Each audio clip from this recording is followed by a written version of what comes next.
ওই দেখো আজকে আবার আমার বর কি বলা শুরু করলো, বলছে বিয়ে করে নাকি ওর কোনো ফায়দাই হচ্ছে না। ভাবো তো একবার, বিয়ে করে নাকি আবার ফায়দা খুঁজে। আমাকে বলছে ভালো মন্দ তো তুমি কিছুই রান্না করে আমাকে খাওয়াচ্ছ না, আর আমাকে বলছে এখন নাকি ওকে আমার ভালো মন্দ রান্না করে দিতে হবে। আর ওর ভালো মন্দ মানে তো বুঝতেই পারছো ওই ঘাস ফুস খাওয়া। তো আমি সেটাই ভাবলাম যে কি ঘাস ফুস ভালোভাবে করলে ও খেতে পারবে আর আমিও খেতে পারবো। তো অনেক রিসার্চ করলাম, করার পরে আমি একটা রেসিপি পেলাম। এর মধ্যে নিজস্ব কিছু অ্যাডও করেছি, আবার কিছুটা রিসার্চের পরেও বের করেছি। তাই ভাবলাম ওকে একটা হেলদি চিলা বানিয়েই খাওয়ানো যাক।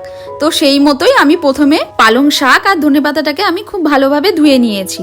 এবার এটাকে আমি জল গরম করে এর মধ্যে দিয়ে ভালোভাবে সেদ্ধ করে নেব।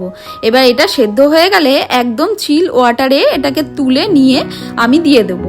এবার চিল ওয়াটারে দেওয়ার কারণ হচ্ছে এই চিল ওয়াটারে পালং শাক আর ধনেপাতাটার কালারটা একদম অ্যাডজাস্ট থাকবে, কোনো রকম পরিবর্তন হবে না কালারের। তো এরপরে আমি একটা মিক্সার গ্রাইন্ডার নিয়ে ওর মধ্যে আমি এই ধনেপাতা আর পালং শাকটাকে দিয়ে দেবো, আর দিয়ে দেবো একটা ছোট আদার টুকরো, আর দিয়ে দেবো দুটো লঙ্কা, আর তার সাথে আগে থাকতে ভিজিয়ে রাখা মুগ ডাল দিয়ে দেবো।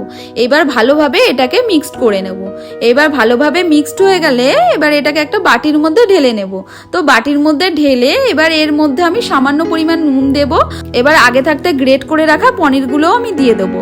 তো পনির দিয়ে খুব ভালোভাবে ব্যাটারটাকে একটু মিক্সড করে নিতে হবে। এরপরে আমি একটা তাওয়াতে তেল দিয়ে এই ব্যাটারটাকে আমি দিয়ে দেব। দিয়ে ভালোভাবে বেশ রাউন্ড রাউন্ড রাউন্ড রাউন্ড করে ঘুরিয়ে নিয়ে চিলার মতো করতে হবে আর কি। তো ওই চিলার মতো করে নিয়ে এবার তোমরা যদি চাও তো এর উপর থেকে একটু ঘি দিতে পারো, বাট আমার বর যেহেতু একদমই এসব তেল ঘি পছন্দ করে না, সেই জন্য আমি চেষ্টা করি সবসময় একদম কম তেলে রান্না করার জন্য। তো হয়ে গেল আমার গরমা গরম পালক পানির চিলা।